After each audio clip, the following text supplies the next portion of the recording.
Welcome to Origin Stories. I'm RD. I'm Parrott. We're telling stories behind the digital art revolution Each week we interview top artists. and live stream with the community. Let's go. Today is tomorrow's origin story. Yeah, what's up, buddy? What's up? How are you, man? Doing well. Long time no see. Indeed. From live back to digital, and both on the road. Both of us on the road. Both on the road right now. Yep, you're in Massachusetts, I hear. Massachusetts. And you're over in New York. Yep, and found a nice piece of art to stick behind me for the live stream at this Airbnb. I was gonna say, man, out of all your road travels, I think this is your cleanest setup, best internet, best art. Everything's tight. Everything's tight. Yep. We're good. We're good. Good to go. All right, man. Well, welcome everybody. Thank you for joining us to another weekly live stream of Origin Stories. After we missed last week, we haven't missed many in our history, and we did miss last week. Good about it. Yeah. I Now was we're back. actually on the road last week in my car. It was a tough week. It was a tough week for both of us last week. We could share responsibility. Yes, sir. Yes, sir. But what a week in the NFT space, like always. I think the biggest highlight for me was the Super Rare 2.0 announcement and the governance token Rare that was associated with that. I've been thinking for a while that they were up to something kind of like that, and it blew me out of the water. It was a very, very cool announcement, and they gave a lot of value back to the people who created their value, and the artists and the collectors. Agreed. Forward thinking. I feel like that's a team that knows their lane. Like, they are carving their path out. I'm impressed when you look back at the decisions they made over the past year plus. I mean, they've been around for some of the longest in this space, but the decisions that they've made are cohesive in regard to them and their brand and their path. And I respect that. Very, very much respect that. Yeah, they never falter off their mission statement. And, from day one, they're like, this is what we're trying to do. This is what we're doing. We're not accepting fiat. It's just Ethereum based, as decentralized as possible. And I think the one part of Super Rare that is not decentralized is the curation. And that's a very tricky thing to handle because, there's many arguments for and against curation, but that is a centralized point in their network, right? That's very hard to dismantle. And they're attempting to do that now with the government's token. So I think, that's just them sticking to their guns and providing value and doing a really good job at it. I agree. Hats off. First item on the agenda today. Hats off to Super Rare. Well done, well executed. Really, however it works out, it's hard to guarantee success, right? You can make all the best decisions. It's hard to guarantee success, but I just, again, feel like that is a team who's given themselves the best shot to have their path, their way. I think it'll end well. Yeah. What's up, Riley? Really not just big ups to SR. Nice. Oh my God. So I'm coming from a guest account today, which is a function of us on the road, and I cannot see the comments. I'm not on the admin side. That's crazy. Oh no. All right. No, I'm a guest. Well, wait. Oh no, I can't. Never mind. Just flipped it over. Just a little bit different setup, a little bit different controls over here. Yes, sir. What's up, Riley? Yeah, and then I don't know, man. So many things happening every day. I've been on the road, so I haven't been on Twitter as much as I used to be. But it's just the excitement has not left yet, man. It's still going. It's going, and I know people look here and there and see a project that seems slow or whatever, but it's still going. People are engaged right now. I think more and more people are just getting convicted in the fact that this is here to stay and grow, and whatever path or deviation or again that it takes in the short term, it's just going to be so relevant long term. Yeah, and I think many of us have had that conviction and acted with that conviction for quite a while. But it does make me happy seeing people who used to not be so bullish on NFTs who thought they were a little flash in the pan to come back during this excitement period or bull run or whatever you want to call it right now, and being like, oh, kind of missed out on the last one, but now it's happening again, and I think it might keep happening. Agreed. Interesting project. While we're just flying around the space, interesting project hit my radar. Playing Art's crypto edition. So Odious is involved, which is how it hit my radar. Many other artists that we know and love are involved. Peter Mowerbacher and Baka Art and Robbie Trevino, Mr. Masong. Lots and lots of interesting people. And so I don't want to bash them too much because I don't know the logic behind the decision. But they were supposed to release on the hour at, I believe it was 3 p.m. Eastern, and they made the random decision to release 20 minutes early. And I don't know why they did that. Maybe they didn't think it would sell out as quick as it did, but it sold out in minutes, and it left a lot of people a little bit angry when the hour came, and the countdown timer was kind of like running down to that official time.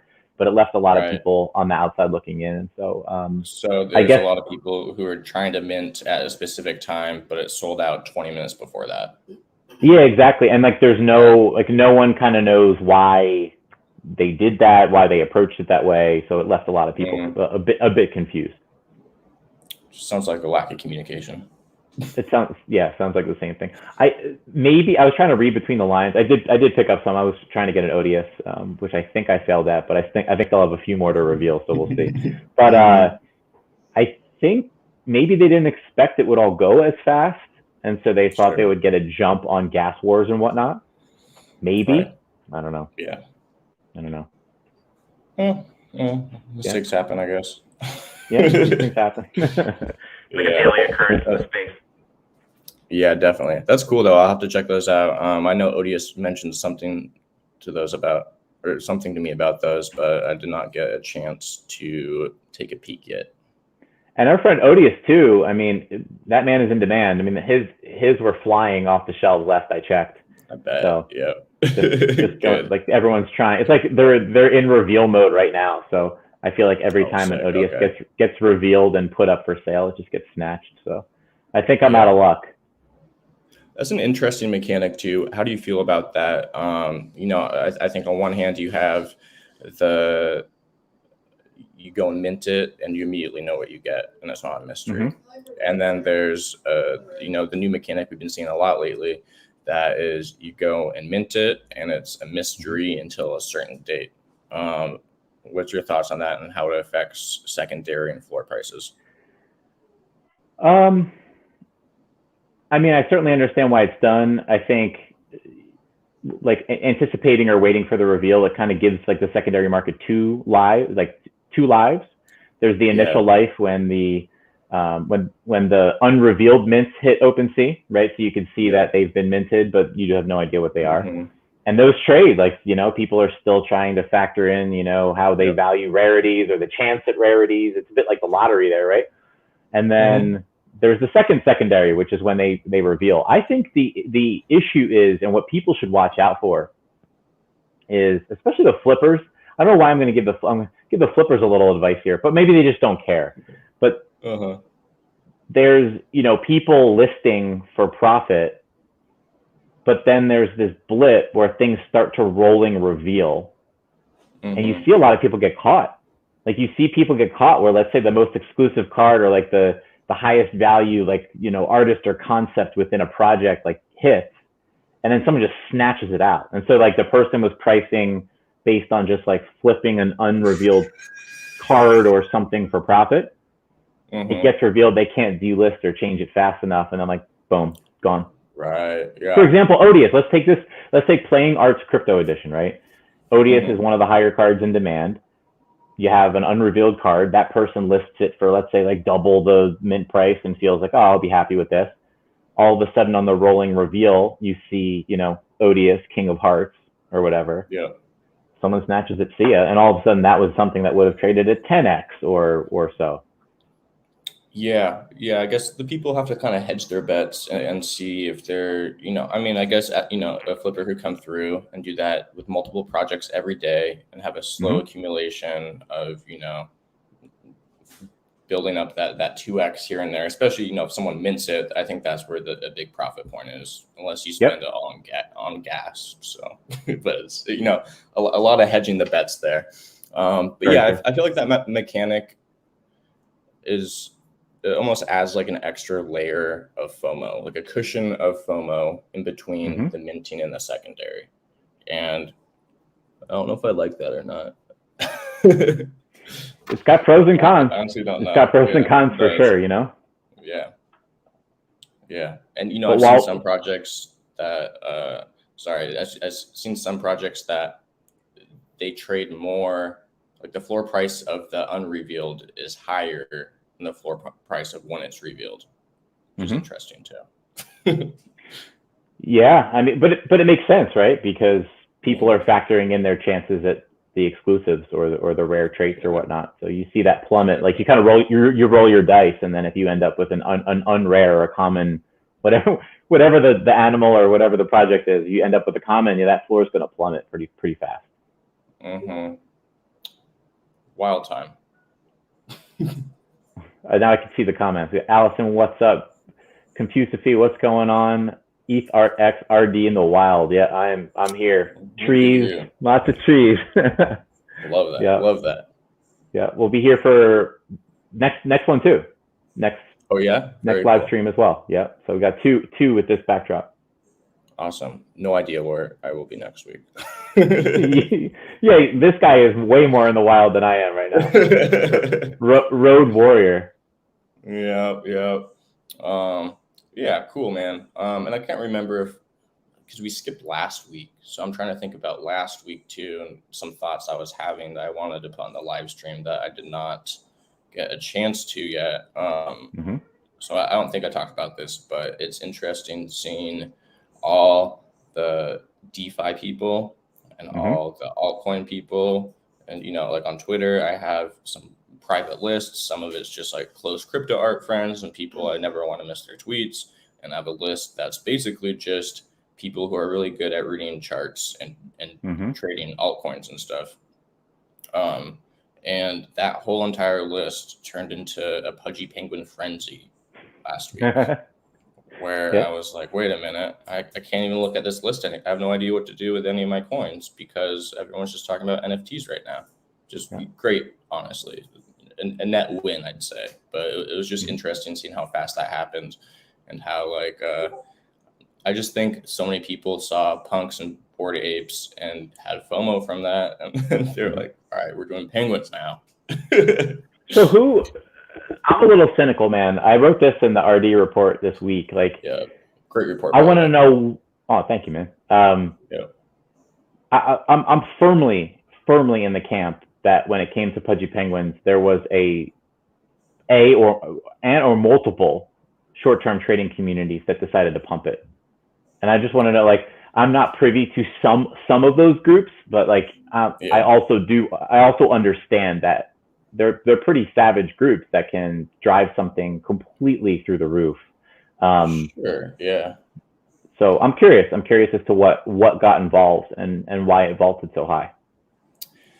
Yeah. The thing about the Pudgy Penguins, and it was, like I said, a lot of these big Twitter accounts who are usually just doing altcoins and Bitcoin and Ethereum and what have you. And it seemed very synchronated. It could have just been this, FOMO chain that we've seen happen many times in our NFT space that's organic mostly, like a big whale buys something and everyone just flocks over there, and then profile pictures are changing and people are talking about the floor price going up. And I bought this picture for $500 and now it's worth $4,000. And, that happens and can happen in a very short amount of time where that would be, I think, considered organic. But my suspicion is similar to yours because a lot of that community already does, those pumps with altcoins with, they get in on a pre-sale, or in this case would be they get in on the minting, and then these giant accounts coordinate pumps and raise the floor and then dump at the top. So, I would not be surprised if that's what was going on. So I'm actually curious, while we're on here, since we're kind of in the weeds today, and I always love when we take on this theme of just like let's canvas the space, let's talk about what's interesting, let's talk about what's relevant, but do some real-time research here. So on the report, I highlighted, I am curious, I have a prediction as to where this will go, but you never know what continues to capture fancy. You never know when communities align to do interesting things. You never know also when a project becomes an anomaly and truly becomes that like golden egg that just lasts and lasts and becomes a board ace, right? So that's always possible too, is like the outlier. Right. But I listed at that time on the RDE report, they like the penguins and the crystals were like right at the same floor price, percentage unique ownership. Like they had so many stats in common. And since then, like the Pudgy Penguins floor now is 1.68. It was like, it was over 2. It peaked at 5, which is, I think, indicative of that rush. Just one and then, fat green and red candle. Exactly. And so now you see it coming down. Now it's not to say there can't be a second pump, because community, like they pump, they dump, sometimes they pump again. And again, when all the dust settles, could this be a project that separately of that stuff makes it? Absolutely. Absolutely. All I'm saying is like there's some stuff at play right now. So everyone be wary, just be aware. Doesn't mean you can't play too. Just be aware of like what the potential downside to that is. Something musical chairs. I get a vibe. You know? Yeah, right. So let's see, and then crystals right now are at 1.88. 1.88. So yeah, there's another curious. Mechanic coming with crystals, right? I saw Fuck Render talk about something happening with crystals. Like tomorrow. So information for anyone who owns crystals. Tomorrow, Fuck Render is doing a 15 edition, essentially a drawing. I think it does cost $99, but that's irrelevant when it comes to a Fuck Render edition. So the 15 edition count. You do, however, have to have your crystal on Nifty Gateway. To transfer it to your Nifty Gateway wallet. You have to transfer it to your Nifty Gateway wallet. So I got a bunch of crystals. It's going to cost me 4 figures of gas to try to win this raffle. It's still like, still obviously grateful to Fuck Render. Like you kind of knew that these shoes were going to drop, knew that he would try to reward crystal holders. I think the plan is to reward people on Nifty, off Nifty, et cetera, in the future in various ways. But for this one, the one critical piece of information that everyone should know, you pay gas on the way in, meaning you pay gas transferring your NFT to Nifty, but not on the way out. So you will not foot the gas bill if you should then want to transfer it off Nifty back to OpenSea at a later date. Oh, that's really cool. Honestly, this, might have happened before, but this is the first time I've heard of taking a NFT that was not initially native to Nifty Gateway and bringing it on to Nifty Gateway. So the first time that happened, I believe Mad Dog and Manifold pioneered it. Okay. Then Nest Graphics was second, and then now this. I remember that actually. Yeah. So really, credit to Manifold. They are bridging the gap there, right? They are forging those relationships. Nifty Gateway does have the ability to white label anyone they choose, and in this case, these were the first artists and the first contracts that they chose to white label to bring on that were not native Nifty. Word. Very interesting. Cool mechanic. I like that. Yeah, I think it is interesting. So do you get one entry per crystal? One entry per crystal. So I got to go about, like I said, spending a lot of gas to get those crystals over. Yeah. To take a lotto shot, but if you crunch the numbers, it's of course it's still worth trying. So I will try. And of course, I gotta go after a Fuck Render edition, whatever it is. You're not gonna miss that. Not gonna miss. OG Worlds, while we're zigging, something can zag very quickly. Agreed. Yep. Agreed. We see it happen all the time. All the time. Yeah. But still, still crazy sales with generative art. Art blocks doing crazy numbers this past month, which has been really cool. And I know Keyboard Monkey just made some crazy like 2,200 Ethereum sale on a pack. It was a pack of Def. I should know this beforehand. Word Monkey.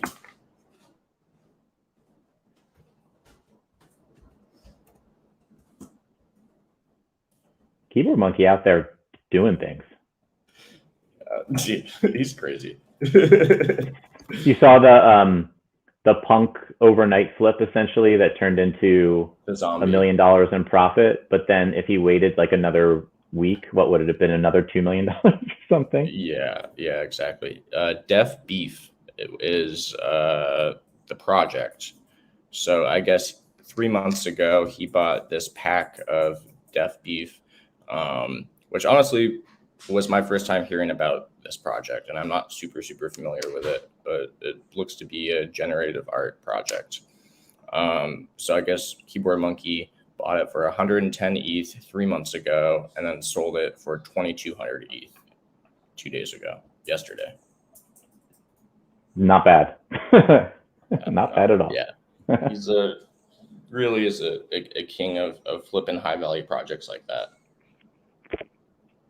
Beast. Yeah. Let's talk about something controversial because I have my thoughts on it. I have my opinions on it.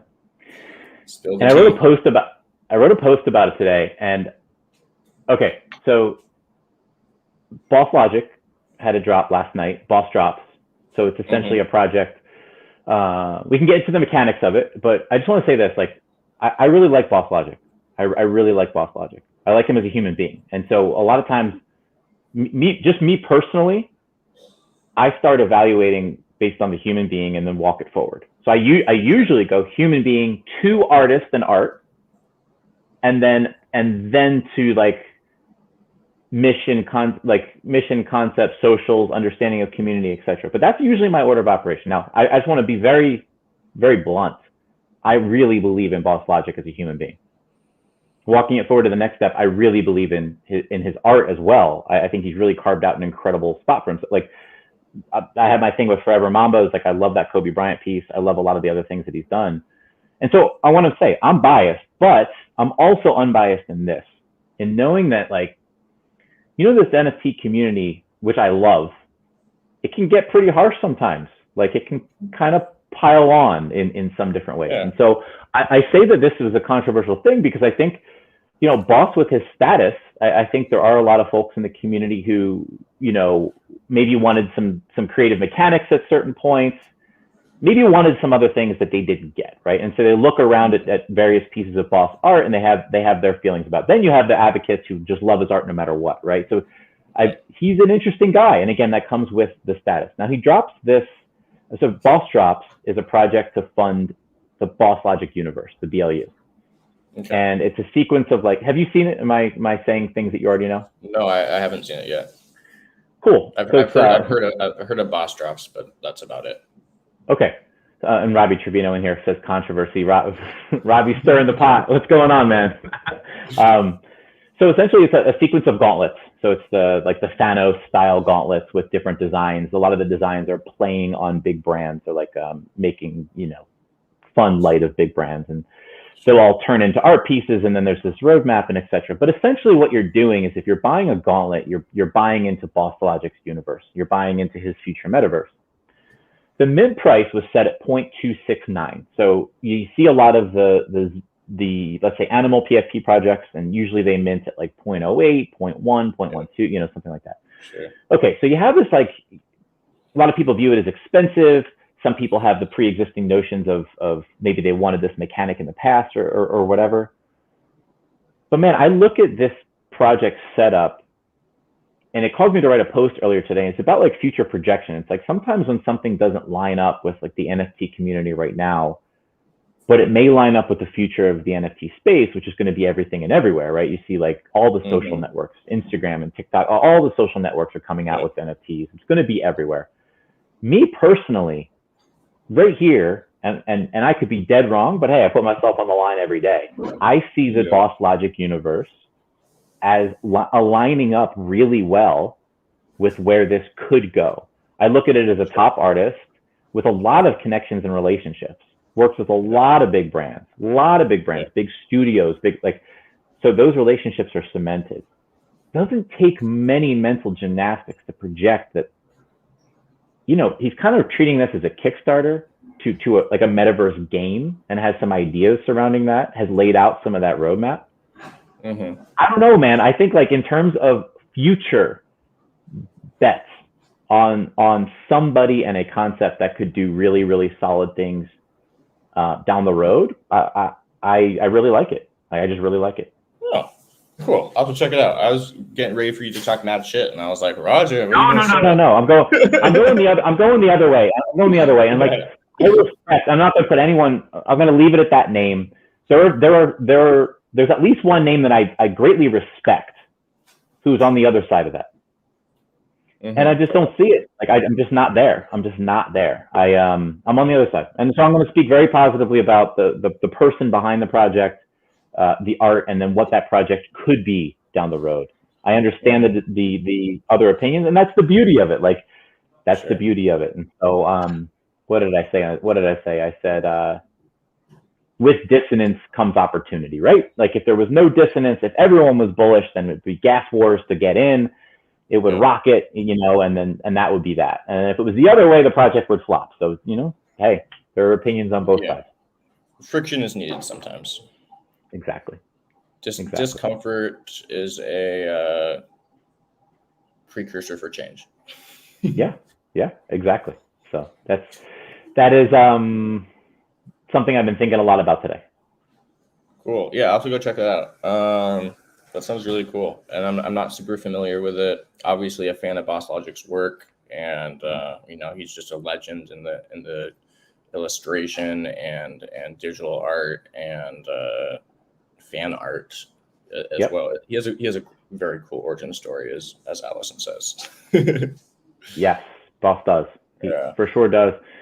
And I guess the one other thing to say about it is expectations, right? Expectations surrounding sellouts and price points, right? And sure. I hope we can all be a little bit more discerning as a community in terms of price point matters. It affects sellout speed. Now, if you go too far, it'll never, it may never, and it could completely flop, and zero could sell, right? And the reverse is true. So I think the price point here is such that a lot of the flipper community maybe hasn't aped in, right? So they're more than context. I think they're 55-ish% sold right now. And they're kind of crawling, dropped last night, crawling along today. But I think they're 55-ish% sold.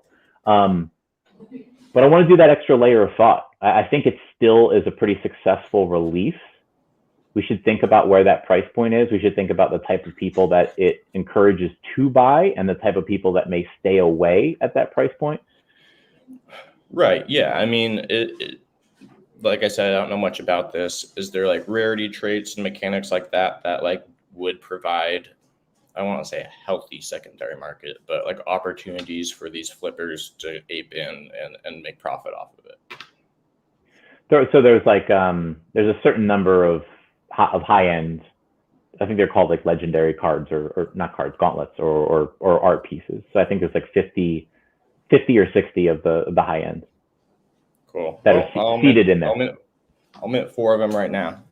Nice. Yeah, I'm gonna do 10 myself. So not cool. ape in, but definitely offering some solid ETH of support and a vote of confidence.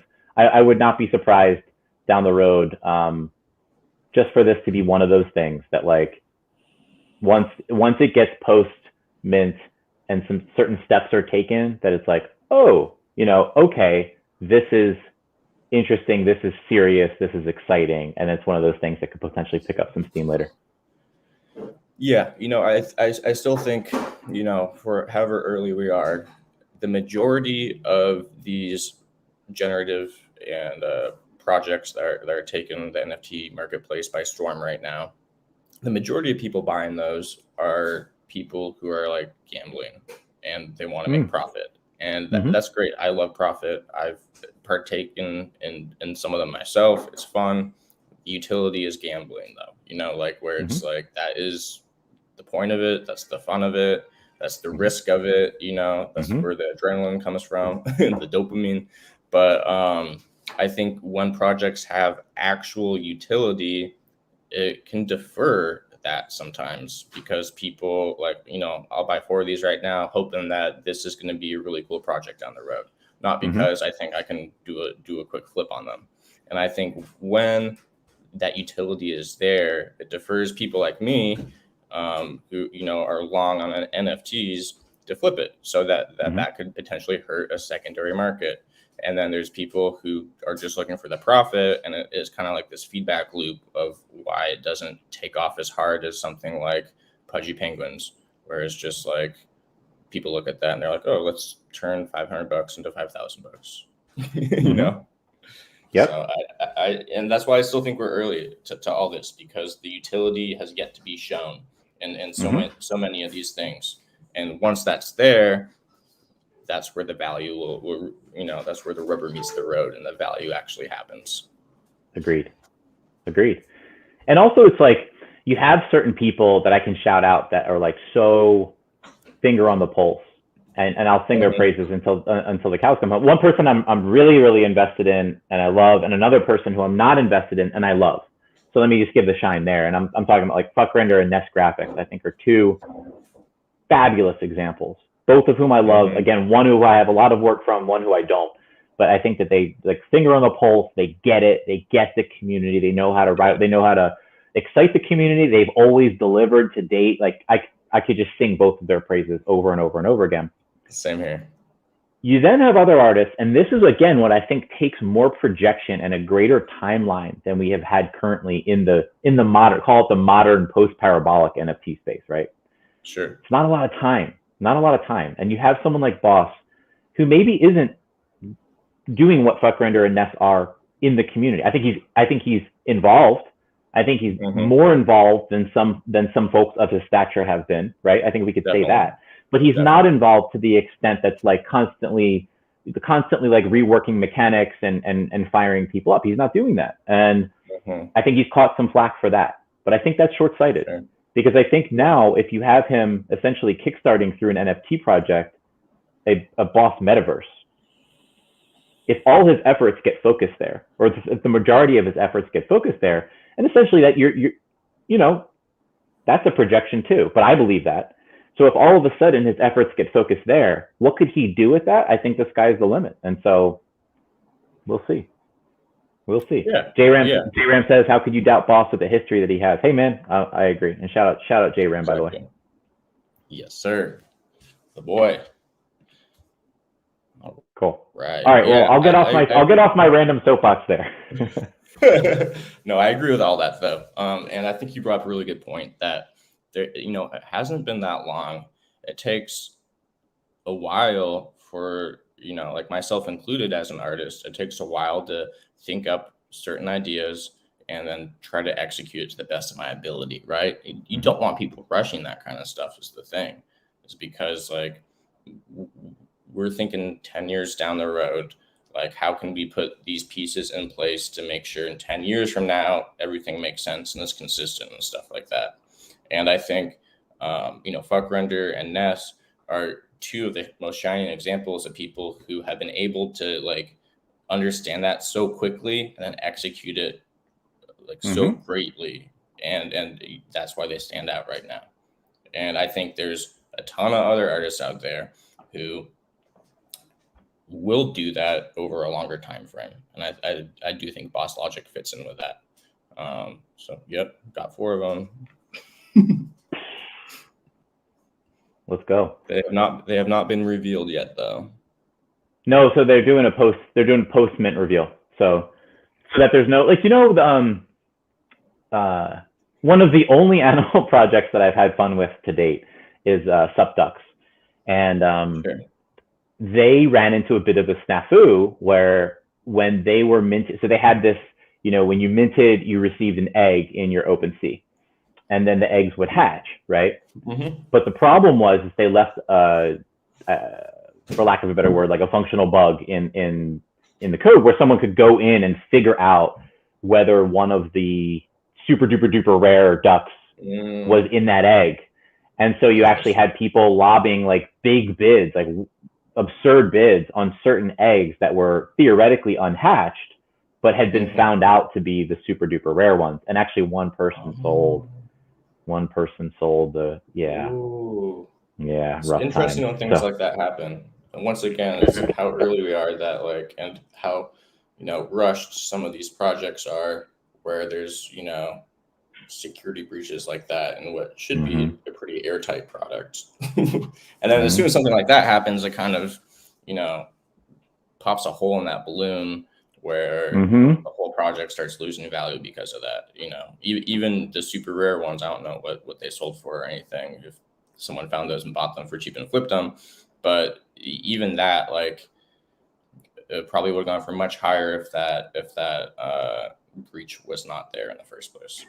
I think that particular project overcame it pretty well. I think they were fortunate that only one of them happened that way, and I think they were also fortunate that flipper did not make a big deal about losing, the rare egg. I think if either of those, if there were more that were found out early, well, if there were more that sold, and then if some of those people really felt strongly, which would have been understandable, about the breach and made a huge deal about it, then I think they would have had a lot more issues. But in this case, man, I think the sale was like an ETH or two for the egg that was found early, and then that rare duck I think got flipped for like 50 ETH or 60 ETH or something for preposterous. Yeah, I mean it's akin to having a bunch of unscratched lottery tickets, and then someone notices that the numbers are like on really small font on the back or something like that, and just looks at all of them. Yeah. All right, wait, we got Taurus 27. All right. This is the controversy I was looking for. So I want this. Sorry, Parrott. I'm going back for a second. Sorry. I'm here for it. Taurus 27. If you're still here, I need you to elaborate. So his boss logic issue, in my opinion, was the purpose of his drops seemed to be cash grab driven rather than inspiration. You're going to have to give me more than that, because I firmly disagree with you. But I am open, of course, as always, to productive debate. So if you got something, bring it. Because I fall on the other side of that. I think boss logic is in a very, very, very unique category of artists that gets opportunities all the time to do celebrity, athlete, movie. Like, he gets a lot of opportunities based upon all of the valid work that he's done. Okay, so now you do see some work of his that is, in honor of an athlete, or in honor of this, or in honor of that. It's tough because it's perceived different ways. I don't view him as a cash grabby artist. He dropped on a monthly basis early on. So that is, to me, is that inspired by meaningful ideas. So, okay, my contention here is that he dropped on a monthly basis early on because he was doing a lot of athlete and celebrity drops. That's why I actually separate that out. To me, he has not produced personal work on a monthly basis. But if you connect those dots to, again, some of the athlete and some of the other stuff that he's done, it is more frequent. I separate that. I do. I don't put those two things together. I think having the opportunity to, do Messi, which is the next one that's coming out, and to do some of the people that he's done in the past, man, I don't think anyone passes that up. They're just these mega stars that he's been able to do things on behalf of, and I personally don't fault him for that. Especially, like, I don't know, man. February, March was a different time. I think a lot of people would do things differently right now if they had that foresight and that hindsight. And especially like someone of his caliber who, he, like, his origin story, started doing fan art and then started getting hit up by Marvel and these big studios, and they were like, hiring to do all this stuff, and then, doing such a hard turn into NFTs from that, probably difficult. I don't know. I agree, but also, like, if you look, if you tick down some of these drops too that he's done, like the Francis Ngannou drop on Maker's Place, right? Francis Ngannou is a UFC heavyweight champion. He did, I don't know, to me that was fun. Like, I would never hold him to a negative because that like adds to his drop count. Those are dropped for Francis. They did like creative stuff. They had an NFT that was like contingent upon Francis winning the belt that night, which was crazy. They did like this huge charity package, which was like, donation to like kids in need, and a big thing that went back to Francis Ngannou's background and like coming from like anyway. Yeah, I mean, there were a lot of like just straight up cash grabs that happened with celebrities in this space. I don't necessarily think Boss Logic fits in that category for me. It's like, fan art and this branding stuff and movies and, all these references, that's his brand. So out of all the people doing, things with celebrities and using that as leverage to sell art, I think his comes across as the least insincere because that's already what he was doing, not cash grabs, just working with these big celebrities and big studios. So it makes sense for him to continue that brand into this space. And J Ram says, doing an indie will make it easier to align with the values of his community. And I think that's true as well. Yeah, I agree. Tourist 27 says, well said, just stating why I sold this piece is I saw too much minting. But I'm a more niche collector such that I prefer to look for meaning in the projects, not that Boss Logic doesn't have meaning. Agree, that is his brand. Yeah, that's fair. That's fair. And like respect, you have to draw your own conclusions too. And if you view all of it under the same umbrella as minting and lump it together, yeah, I mean, it does look like a decent chunk of minting. So I respect that too. Yeah, that's it. And then we also a controversial topic today. Yeah, I know. I like it. We also missed a comment from Compulsivy. He said that Pranksy bought a leaked metadata Meebit for 200 ETH.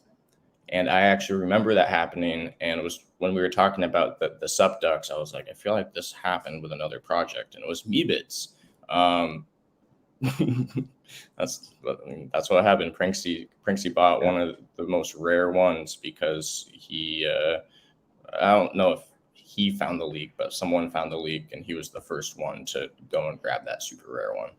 So, I might have said Subduct was rushed a little bit, but if Larva Labs is having the same mistakes, like, that should have been airtight too, and it wasn't. And I'm sure that probably hurt the floor a little bit on Meebits. Just like it creates a little bit of distrust in the project as a whole when people find that out. Computesy says IPFS is leaked. There we go. Yeah. There we go. Yeah. And this is also why I think decisions are being made, not just for Boss's project, but some others to totally save the reveal until after, like to basically put that wall up, put all placeholder cards up, and then do that process after the fact. I think it's probably in response to instances like those. All right. There's a question for you, Roger. It's your time to shine.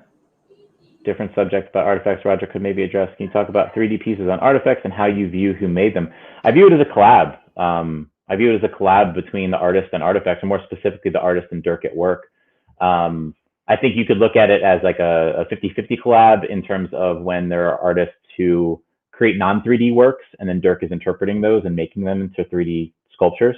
And then I think there are really cool cases like many artists have brought 3D models to the table. And then one that I hold up is the Philip Hodis one, because I was able to be a fly on the wall in a lot of that dialogue and really seeing those guys go back and forth about textures and layers and like really go all in and bringing that to life. That was a pretty special moment. So Tourist 27, I would view it as collaboration across the board. When there's a 3D model involved, maybe a step further than that. But when there's not, I look at it as like a really interesting 50-50 collab.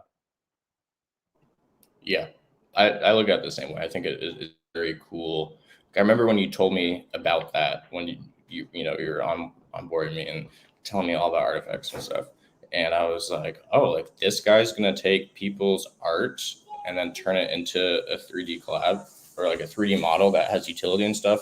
It's really cool because I don't know. It's not something I've seen done before, at least at this scale, where it's taking like, like when I create a piece of art, it's from my heart and it's an expression of myself. And then being able to give that idea up and have someone else recreate it in a new medium, it's a really, really cool feeling. Yeah. It's like, I feel like beyond anything else, it makes the artist involved feel really special when someone is able to take their idea and give it a new life in some way. I'm glad to hear that, man. And like, I'm glad to hear you say that, because it's definitely been a point. Like I get pretty sensitive about in a good, I think in a good way, and like really, really wanting to do right, like to really do right by a number of people, right? But first layer is the artists who show faith in the project, in myself, in Dirk, in the idea, and the concept, and the roadmap, etc. It's like really feel an intense sense of obligation to handle this in the right way and walk it forward in the right way. And furthermore, I consider every collector that's aboard right now to be early adopters. Like, that's not going to be forgotten. So I feel an immense sense of responsibility to the collectors as well.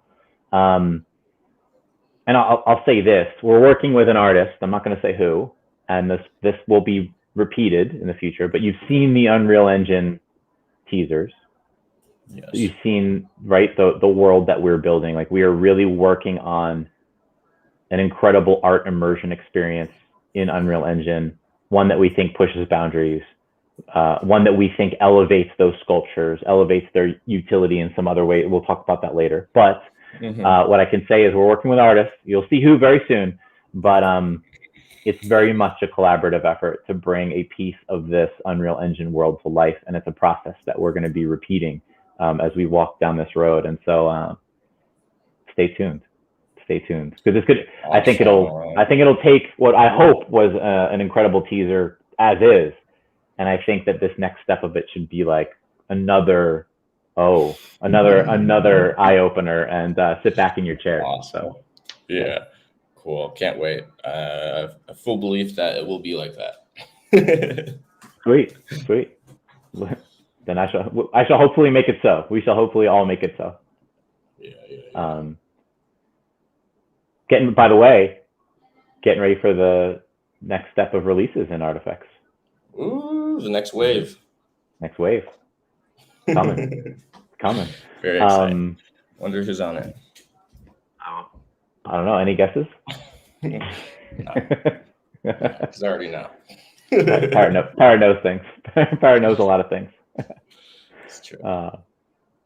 What else, man? What else is on your mind? You pick the next step. Okay. Well, we're getting to the top of the hour, so I guess it's in the final thoughts phase of the podcast. Let's see. I'm gonna look forward and project a little bit and think of some things that I'm excited about that aren't here yet. I think I'm really, really pumped on metaverse, NFTs, and gaming and the industry that will create. We've seen a crazy success of Axie Infinity over the summer, and parallel cards, and all these really, really awesome things that, like, when I think about my childhood, I spent a lot of time playing Pokemon, Yu-Gi-Oh, Magic the Gathering, and then like stuff made by like Wizards of the Coast, like Mech Warriors, and like little collectible things where Dungeons and Dragons, and like all that kind of stuff. I spent a lot of time as a young lad playing those things. So seeing the possibilities of those intertwining with NFTs and having this playability and this play to earn, and it just teamed up with Gala Games, and there's many things I feel like we're on the precipice of seeing a really big boom from that side of the industry. And I don't know exactly what to expect yet, but I'm very pumped on what's to come there, because I feel like we've really just only seen the very, very start of that. Agree.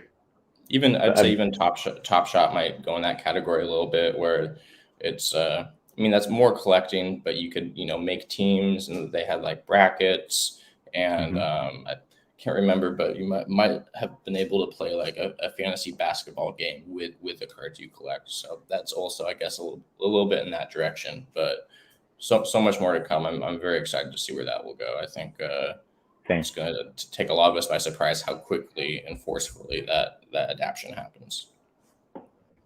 A year from now, it's going to be preposterous. Like stupid. I mean, what we're going to see in August of 2022 versus today. I mean, the parabolic rise of NFTs is not even a year old. It's not. It's I know. Close. It's closer to a half year old than a year old. Exactly. And I know it feels long. I know. I get it. It feels long. But man, it hasn't been a long time. Give it another calendar year.